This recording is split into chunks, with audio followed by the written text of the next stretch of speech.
Welcome to training presentation for Standard 1.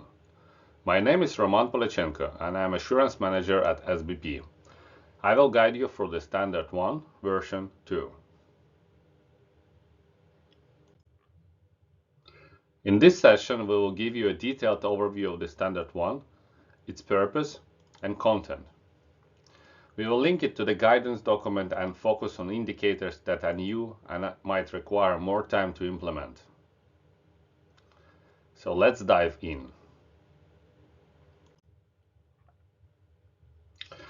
Standard 1 is designed to be used as a reference for the biomass sector in consistently defining and managing sourcing risks and driving continuous improvement.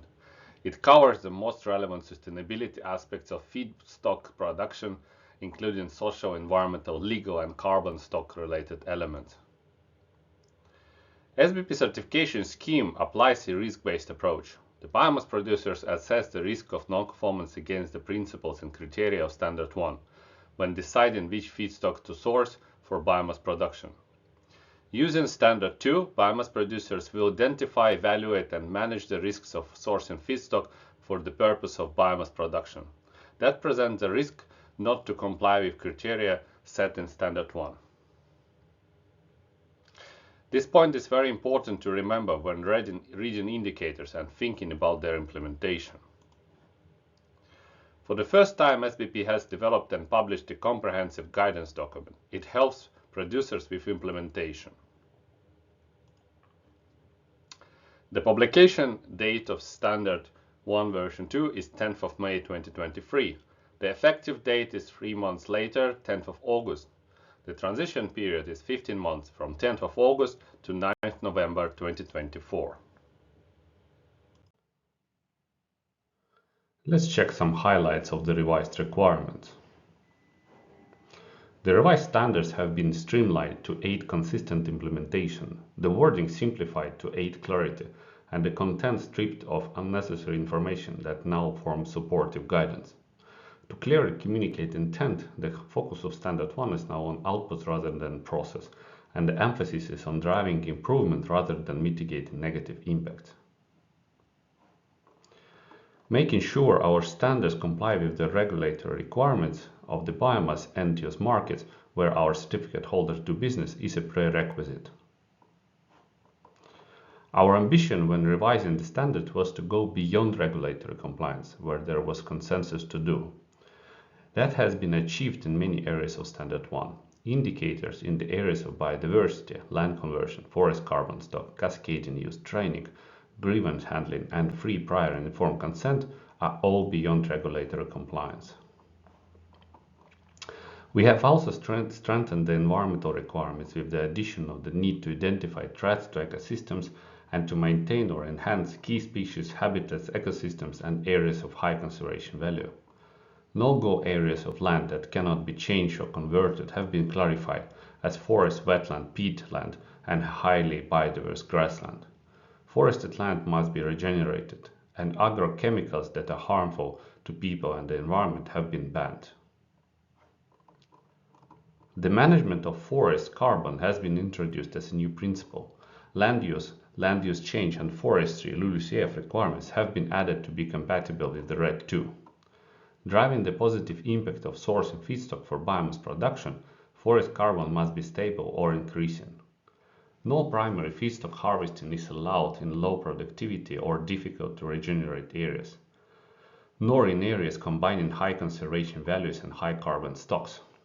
And the cascading use principle has been introduced, prohibiting the use of high quality stem wood if in substantial demand for long-lived products in the supply base. The standard has improved significantly with new and enhanced social requirements, fighting discrimination through strengthening the protection of workers and their rights in terms of, among other things, remuneration, working hours, training, and termination. Certificate holders' responsibilities towards their local communities are recognized with the requirement to identify and avoid negative impact. Requirements have been added to protect those areas from which communities access the basic needs and to protect cultural heritage sites. And the rights of indigenous peoples are protected through the requirements of FPIC. Standard 1 has been complemented with the special ID document to cover also trees outside the forest.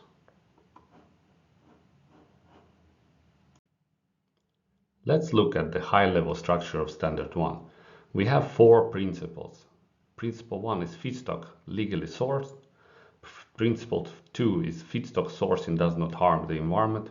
Principle 3 is feedstock is only sourced from supply bases where the forest carbon stock is stable or increasing in the long term. And principle 4 is feedstock sourcing benefits people and communities. We also have 8 criteria under those principles.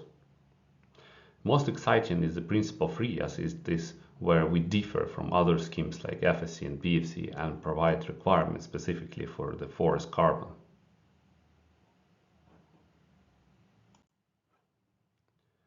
Next, we will go through all the indicators one by one, and I will provide comments and explanations where important.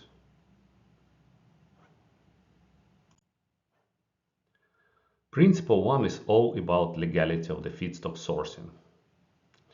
1.1.1. This indicator is a requirement in most conventional management systems. The key here is applicable local legislation, which may differ from country to country. Applicable laws and regulations refer to local, national, or international law that includes legislation, legal obligations, requirements, regulations, codes, and binding international treaties, conventions, and agreement codes covering and regulating any of the following: rights to harvest timber, trade and customs applicable to the forest sector, for example, CITES or EUTR, payment for harvest rights and timber, including duties related to timber harvesting including forest and tree management and silviculture activities, environmental impacts, for example, water and soil protection, air emissions, biodiversity conservation values including rare, threatened, endangered species and ecosystems, third parties' legal rights concerning use or tenure that are affected by timber harvesting, fundamental principles and rights at work, and operational health and safety. Indicator 1.1.2. The intent of this indicator is to ensure that ownership of the land and land use of resources legally comply throughout the forest planning and operations. It's about ownership and also right to use the resource via, for example, felling permit. 1.1.3. This indicator is to ensure that biomass feedstocks are harvested, supplied, and produced in full compliance with the applicable legal requirements, with a special focus on legislation governing international trade, such as EUTR and CITES. Indicator 1.1.4. The intent of this indicator is to ensure that legally required payments are made throughout forest planning, operations, production, and trade. Last indicator under Principle 1, Criterion 1.1, and overall Principle 1 in general, is to ensure that the supply base is protected from illegal activities that can undermine the objectives of the SBP certification, and if left unmanaged can result in significant environmental degradation and long-term and irreversible impacts. For example, this could happen when trees are illegally cut down or when illegal hunting or wildflower harvesting is taking place. Think of how this can be avoided. This use of force or heavy-handed policy is not the intent here.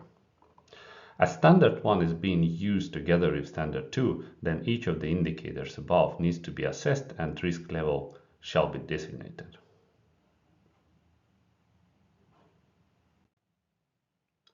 Principle 2 is about environment.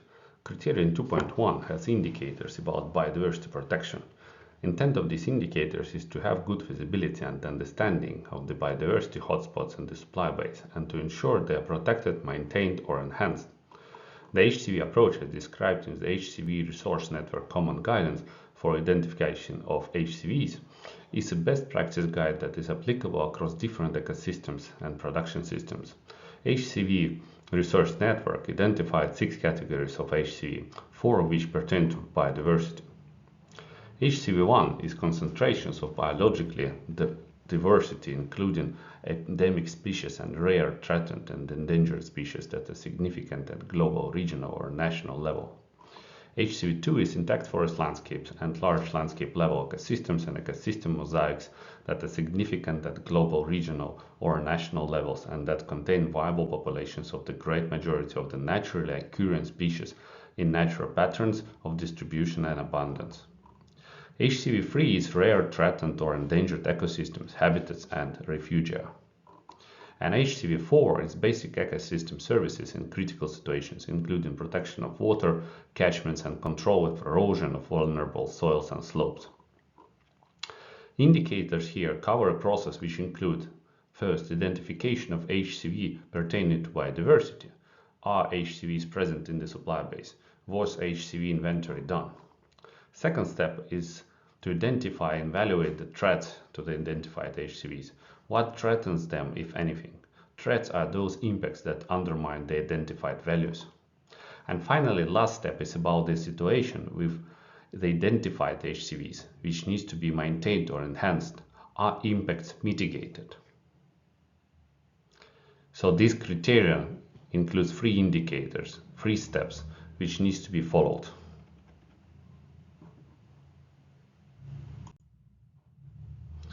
Second criterion of Principle 2 is about ecosystems, their productivity, functions, and services. 2.2.1 addresses conversion from listed land categories to other land categories. The intent of this indicator is to verify that feedstock sourcing does not drive land use changes and to avoid association with the negative impacts of conversion. The cutoff year is 2008. It means that if the conversion must not have happened after 1st of January 2008, the use of study, census, or satellite imagery will be needed here. Indicator 2.2.2. The intent of this indicator is to verify that feedstock does not have a negative impact on ecosystem service. Negative impact could be disruption, degradation, impediments to ecological functions, including regeneration and succession, altered or reduced resilience of ecosystem. These include functions that ecosystems provide for people and the environment, such as erosion control, flood control, and adequate access for recreation where possible. There should be ongoing maintenance and improvement for these forest services. Indicator 2.2.3, the intent of this indicator is to ensure that soil quality is maintained or enhanced during and after forest management operations. This is quite a typical indicator which we should know from forest management certification very well. Soil damage is one of the most visually recognizable damage the auditor or stakeholder can observe in the field. Moving to the next indicators. Indicator 2.2.4 serves to mitigate the possible negative impact of forest residue extraction. Forest biomass is an important component of forest ecosystems of economic and environmental interest. This post-harvest slash largely consists of tops, branches, and other unmerchantable timber. Forest harvest residues and stumps can constitute an important habitat for some key species of the forest ecosystem, including endangered and rare species. 2.2.5 Harvesting shall not have negative impact on water resources. The focus of this indicator is on water quality and quantity conservation related to forest management activities. For example, harvesting and road construction, maintenance, etc. Risks could include allowing heavy machinery to drive across riverbed, harvesting trees along the riverbank, exposing bare soil and slopes that will allow erosion and soil contaminate the rivers. Indicator 2.2.6. This is about air pollution. The intent of this indicator is to ensure that air emissions from forest management operations are in compliance with national legislation or industry best practices. The scope of this indicator includes open burning and management of smoke due to forest management activities as well as machinery in the forest. Next indicator 2.2.7. Intent of this indicator is to ensure that banned pesticides are not used and that any pesticide use complies with national legislation or industry best practice during forest management operations. Banned pesticides are pesticides listed as World Health Organization Class 1A extremely hazardous and 1B highly hazardous, also by Stockholm Convention on Persistent Organic Pollutants, by Rotterdam Convention on the Prior Informed Consent procedure for certain hazardous chemicals and pesticides in international trade, and the Montreal Protocol on substances that deplete the ozone layer. The indicator 2.2.8 addresses the topic of waste disposal in relation to forest management operations. The intent of this indicator is to ensure that waste from forest management operations is disposed in an environmentally appropriate manner to minimize the negative impact to ecosystem productivity, functions, and services. Waste management is limited to oil from machines, cans of chemicals and lubricants, petrol, any waste packaging, including waste from staff food or activities.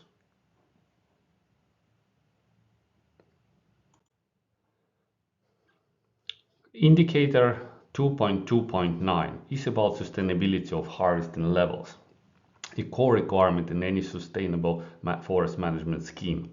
Harvesting plans should be developed to ensure productivity is maintained over the long term and that harvesting levels can be sustained. This can be informed by annual growth, annual harvest, and evidence that harvesting is below or equals annual growth on medium to long term, or that wood is extracted from the areas at a rate which does not exceed its long-term capacity to produce wood. 2.2.10 Harvested areas shall be regenerated, period. To ensure sustainable forest regeneration with either natural or planted seedlings following harvest needs to be prompt and sufficient to meet future needs. Sufficiency is a measure of species selection, seedling distribution, and time of establishment. Species selection needs to be consistent with the site ecology, for example, original stand composition, ecosite, and natural disturbance regime, and considerate of future climate change risks. Distribution needs to be sufficient to allow future crop trees to occupy the site in a free growing state, and timing needs to be prompt enough to allow early establishment of unhindered from competing vegetation. Indicator 2.2.11 Control systems and procedures should define appropriate management practices for the particular land type and region.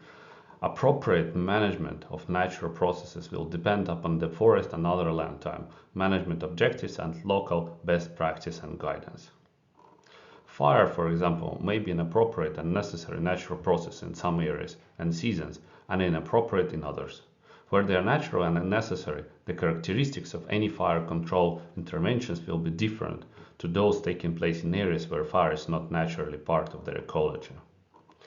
Pests and disease also need to be managed appropriately, and this will vary according to management objectives. In conservation areas, for example, it may not always be appropriate to attempt eradication of certain pests and diseases. And finally, an indicator about GMOs. GMO are not allowed in forest management. Simple as that.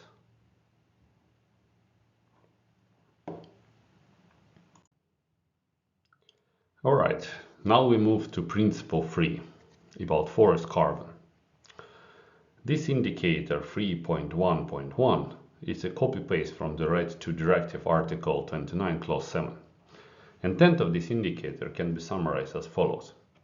Ensure cohesion with the international counting of the emissions under the IPCC National Inventory Guidelines, whereby emissions of biomass are reported in the land sector. Ensure carbon stock of the LULUCF sector is adequately protected to ensure the overall climate benefits of using biomass. One way of achieving that is to ensure countries verify, track, and take appropriate actions to reduce LULUCF sector emissions or increase carbon sinks, but this can also be performed by the BP per Route C. Route A is the most simple, and most of the countries where SBP feedstock originates in comply with this route. Route B could be used in countries where NDC does not exist. And finally, Route C is the most complicated route and may be used when routes A or B are not applicable.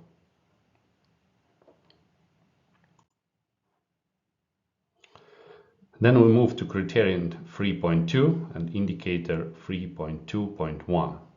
The intent of this indicator is to verify that feedstock is sourced from a supply base characterized by stable or growing carbon stocks, and then the impact of sourcing feedstock is to maintain or improve forest carbon outcomes compared to the sourcing of feedstock.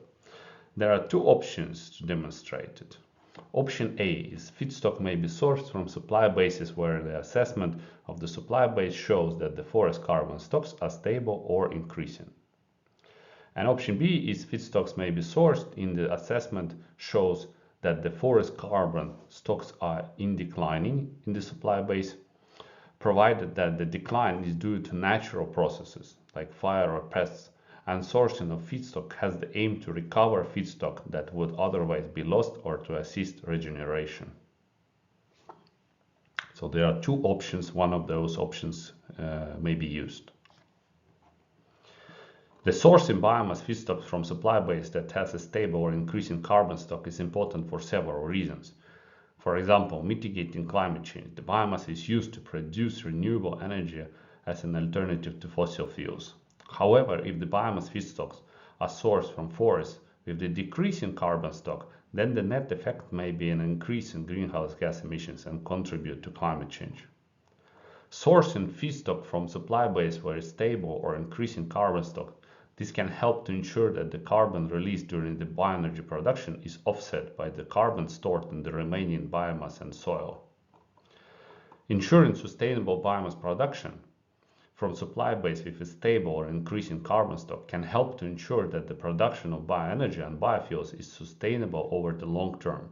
This is because a stable or increasing carbon stock generally indicates that the ecosystem is healthy and resilient and that the ecosystem services provided by the ecosystem are being maintained. Another one is supporting biodiversity and other ecosystem services with a stable or increasing carbon stock can also help to support biodiversity and other ecosystem services. Ecosystems with stable or increasing carbon stocks are typically more resilient to natural disturbances and human impacts and are better able to provide important ecosystem services such as habitat provision, water regulation, and soil conservation. Several natural disturbances can affect carbon stocks in the forest. These include wildfires, which can have a significant impact on forest carbon stock by burning the above-ground biomass and the forest floor, which releases large amounts of carbon into the atmosphere. The magnitude of the carbon loss depends on the severity and extent of the wildfire. Another one is insect outbreak. Insect outbreaks, such as outbreaks of bark beetles or defoliating insects, can cause tree mortality and reduce forest productivity, which can lead to a loss of carbon stocks over time.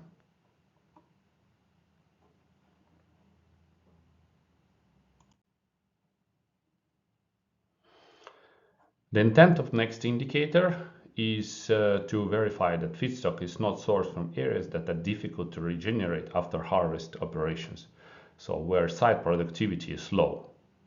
Sites that are characterized by low productivity generally tend to be difficult to regenerate, and as a result will have an impact on the greenhouse gas benefits of using biomass. Changing climatic conditions make the regeneration of such sites increasingly difficult and in some cases impossible.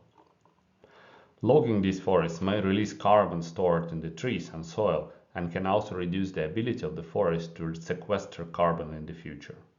This can contribute to climate change by increasing greenhouse gas emissions and reducing the amount of carbon that can be stored in the forest.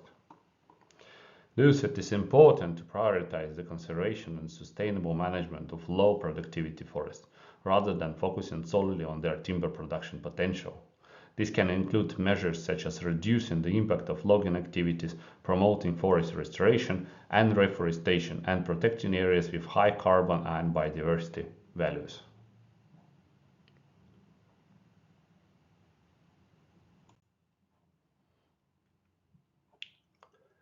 The next indicator, its intent is to verify that feedstock is not sourced from forests that are recognized as having both high carbon stocks and high conservation value. Defining high carbon stock and high conservation value forests requires a multifaceted approach that considers a range of factors, including ecological, social, and economic considerations. Here are some commonly used definitions. What are the high carbon stock forests? High carbon stock forests are forests that have significant amounts of carbon stored in their above ground biomass, below ground biomass, and soil. The exact threshold for what constitutes a high carbon stock forest will vary depending on the context. Forests that stand at the top 10% of the volume per hectare in the region, with adjustment to reflect normal range for species or mix, would normally be considered high carbon and warrant further examination and justification. High conservation value forests, on the other hand, these are the forests that are considered to be exceptional ecological, social and cultural value. These forests may contain rare or threatened species, provide critical ecosystem services, or support the livelihoods and cultural practices of indigenous or local communities. The definition of high conservation value forests is often context specific and may vary depending on the location and the stakeholders involved. And going back to the meaning of this indicator, it means that the primary feedstock, shall not be sourced from the forest, which have combined attributes of both the high carbon stock and high conservation value.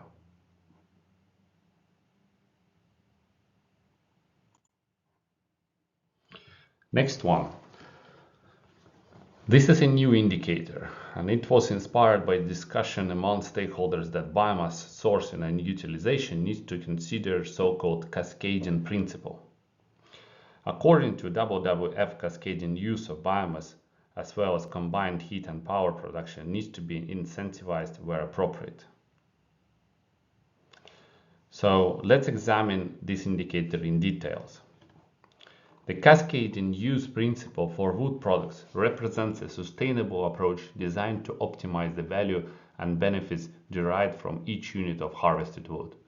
This principle underscores the importance of utilizing wood in the most efficient and sustainable manner, prioritizing high-value applications before resorting to lower-value uses.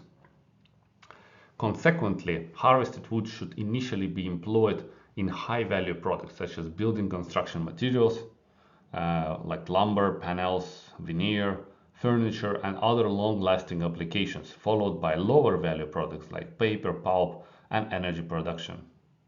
Implementing the cascading use principle promotes efficient wood usage, leading to reduced environmental impact, minimized waste, and sustainable resource management. Next definition here is the high-quality stem wood, and it refers to the economically valuable portion of a tree stem characterized by its desirable physical and mechanical properties. The stem wood, which primarily comprises the trunk and sometimes the branches, is the tree's main structural component and excludes the bark and other tree parts. High-quality stem wood characteristics can vary depending on the tree species and growth conditions, but generally include high density, straight grain, uniform color, few nodes, and minimal defects. Another definition is long-lived wood products, and these are the wooden products designed for durability and resistance to decay, with lifespans often spanning decades or even centuries. These products are employed in applications where longevity is vital, allowing long-lived products to store carbon and prevent its release into the atmosphere for extended periods. Risk assessment for this indicator should take into account relevant forest, market, and industry conditions. Incorporating such indicator within the SBP standard reflects our commitment to integrate the cascading use principle into the definition of SBP compliant biomass.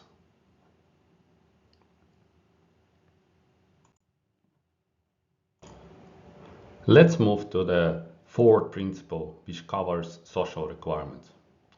Criterion 4.1 is about working conditions and labor rights. It includes 10 indicators. Indicators 4.1.1 to 4.1.4 are included to ensure that the fundamental labor rights of the workforce involved in feedstock sourcing are respected. These are inspired by ILO conventions. These indicators must be met in all countries, whether the ILO conventions are ratified or not.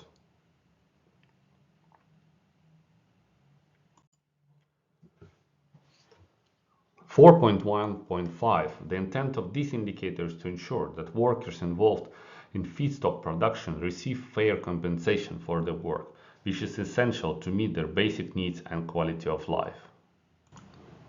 A legal minimum wage is the lowest compensation employers must legally provide to their employees, ensuring workers receive a basic level of pay reflecting the cost of living and other economic factors. It varies based on factors such as age, experience, occupation, and location, and aims to protect workers from exploitation, promote social justice, and reduces poverty. The industry norm wage or prevailing wage is the average wage paid to workers in a specific industry or occupation within a region, often used as a benchmark for fair compensation. It can be the basis for settling collective bargaining agreements between employers and unions. As a general rule, the legal minimum wage needs to be provided, and in its absence, the industry norms shall be respected. 4.1.6 is straightforward, and it requires to comply with law related to working hours. Legal working hours refer to the maximum number of hours an employee can be required to work by law. The specific definition of legal working hours can vary depending on the country and the jurisdiction, but it typically includes provisions related to daily and weekly limits on working time, mandatory breaks and rest periods, and restrictions on the overtime and night work. Indicator 4.1.7. The intent of this indicator is to ensure that workers involved in feedstock production have access to basic social protections and that they are able to maintain a decent standard of living even when they are unable to work or when they face unexpected circumstances such as illness, injury, or death. Please note that this indicator does not prescribe how these benefits need to be provided. It may be achieved via the government or social security systems or business developing and implementing effective workers' compensation systems. Next indicator is 4.1.8. Its intent is to provide employees with the acknowledged skills and abilities they need to perform their jobs effectively and safely. Considering that SBP is a risk-based system, it needs to be assessed whether there are sufficient processes in the supply base to ensure that relevant workers receive an adequate training and obtain technical and job-specific skills to perform their duties to comply with SBP requirements. Here it is not meant the technical SBP training, but rather a professional training to fulfill necessary tasks. For example, chainsaw operators need to be trained in efficient and safe logging techniques to implement harvesting operations in line with the SBP requirements. Next indicator is 4.1.9. Intent of this indicator is to ensure that employees have access to fair and effective mechanism to raise concerns or complaints related to their employment, and for these concerns to be addressed in a timely and transparent manner. The process aims to prevent or resolve conflicts between employees and their employer, and to maintain a positive and productive working environment. Usually this is regulated in labor law. Indicator 4.1.10 is about health and safety. Its intent is to prevent workplace injuries, illnesses, and fatalities, as well as to promote the health and well-being of employees. It is a proactive approach to identify and control hazards, evaluate risks, and implement measures to eliminate or mitigate them. Forestry can be a dangerous sector due to exposure to heavy machinery, hazardous tools, difficult terrain, adverse weather conditions, and dangerous wildlife. Employers have legal and ethical obligations to provide a safe and healthy workspace, which can improve productivity, morale, and reduce legal and financial liabilities. The International Labour Organization (ILO) has developed conventions related to occupational health and safety, such as Conventions number 155 and Conventions number 187. Health and safety management plan typically includes hazard identification, risk assessment, policies and procedures, training and education, safety equipment, and personal protective equipment, incident reporting and investigation, and auditing and evaluation. Auditing can involve interviews, workplace inspections, training programs, incident record reviews, and legal compliance checks. In many countries, this area is strictly regulated and authorities implement robust oversight. However, sometimes oversight is not efficient and violations occur.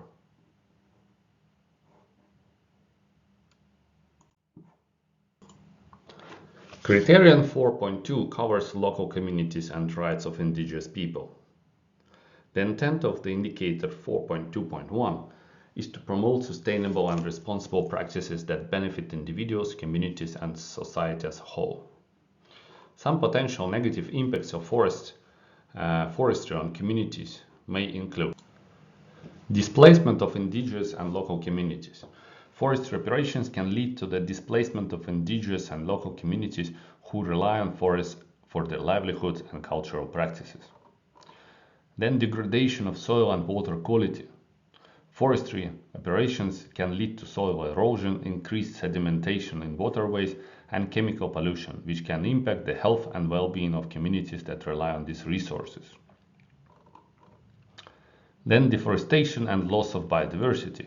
Unsustainable forestry practices can lead to deforestation, which can have negative impact on local ecosystems and biodiversity, affecting the availability of resources such as timber, non-timber forest products, and food.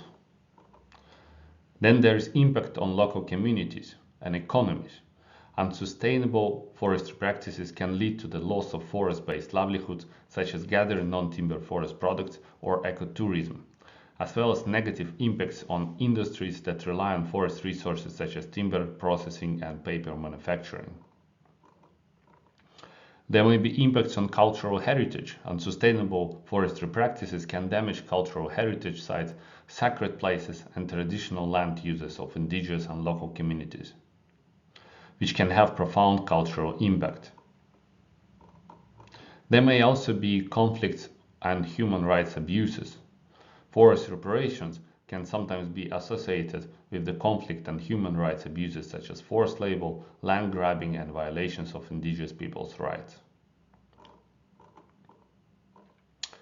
The intent of the indicator 4.2.2 is to verify that feedstock production positively contributes to the local economy by employment or other opportunities. It could be direct employment in production, administration, or management jobs, indirect employment in transportation, logistics, related industries, local procurement of goods and services, raw materials from local suppliers, or community investment in education infrastructure and conservation efforts. It could also promote innovation and entrepreneurship. The intent of indicator 4.2.3 is to verify that feedstock production does not have a detrimental impact on the essential needs of the communities. The key focus should be on the definition of basic needs, which are sites and resources fundamental for satisfying the basic necessities of local communities or indigenous people, for example, for livelihoods, health, nutrition, water, identified through engagement with these communities or indigenous people. A site or resource is fundamental for satisfying basic necessities if the services it provides are irreplaceable. For example, if alternatives are not readily accessible or affordable, and if it is lost or damaged would cause serious suffering or prejudice to affected stakeholders. Basic necessities in the context of HCV Category 5 may cover any or all of the provisioning services and of the environmental, including tangible materials that can be consumed, exchanged, or used directly in manufacture, and which form a basis of daily life.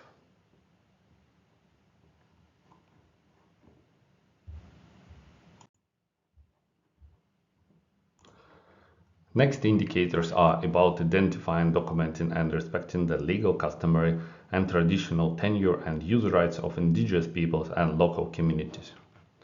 There needs to be a mechanism for resolving grievances and disputes related to tenure and use rights. Where indigenous peoples' rights are identified in the supply base, it is strongly recommended to apply FPIC. FPIC process is well established. However, following full FPIC process may not always be possible. In this case, a consultation and, if required, accommodation process shall still be in place.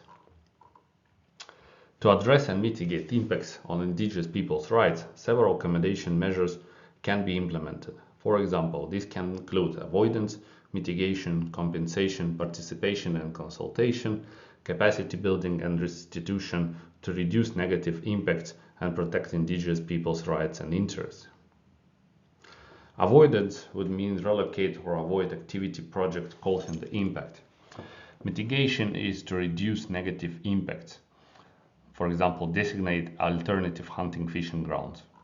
Compensation can be monetary, land resource compensation, or alternative livelihood opportunities.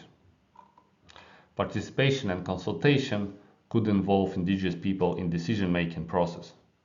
The capacity building is to enhance skills and knowledge for managing lands, territories, and resources. And restitution is to restore lands, territories, or resources to their original state if harmed.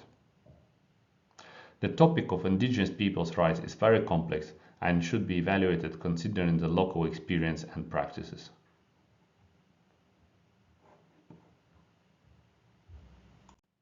And the last indicator of Principle 4 and the whole Standard 1 is dealing with preservation of designated cultural heritage sites. Intent of this indicator is to verify that feedstock production does not harm designated cultural heritage sites. The role of forestry companies in preserving cultural heritage sites can be significant, as forestry activities can sometimes impact them. So here we have completed the presentation of principles, criteria, and indicators of Standard 1.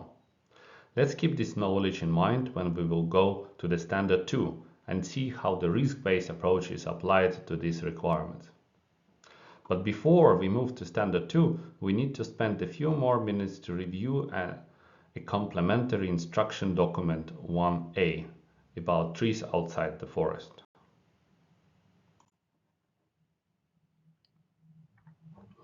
So, instruction document 1A, requirements for TOF. This instruction document sets out the requirements for feedstock when it originates from trees outside the forest. We use abbreviation TOF. The primary purpose of the document is to define the applicability of Standard 1, the applicability of the requirements to various types of TOF feedstock. SBP Instruction Document 1A shall be used by biomass producers that source TOF feedstock. Let's look at this table.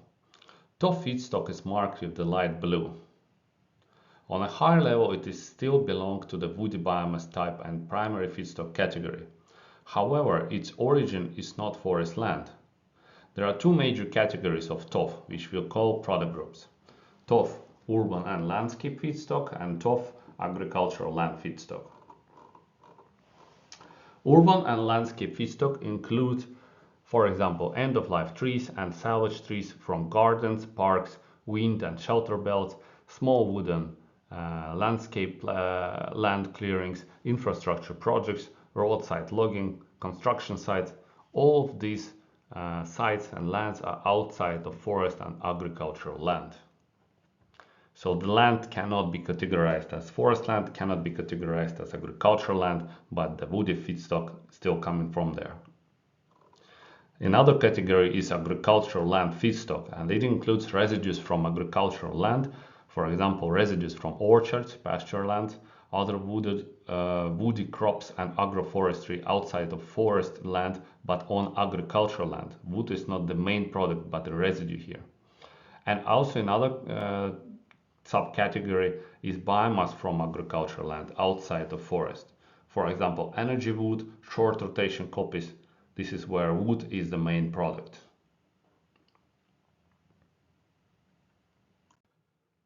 After the TOF feedstock category is defined, biomass producer shall use section 2 to identify the applicable requirements from Standard 1. Yes means that indicator is applicable, and not applicable means it is not. Let's take an example of a tree clearing under the power lines. Land category is likely to be infrastructure or transplant land category, not the forest land. Many indicators related to HCV, conversion, ecosystems, regeneration are obviously not relevant and thus not applicable. Another important aspect of this section is that when sourcing woody residues from agricultural production, for example, old trees from olive tree orchards, a risk assessment has to be performed both for production of the biomass, collecting the residues of these old trees, but also the primary production of the agriculture, for example, the management of the orchard plantation itself. In other words, the actual harvesting of old trees needs to be covered as well as the management of the olive tree plantation in general.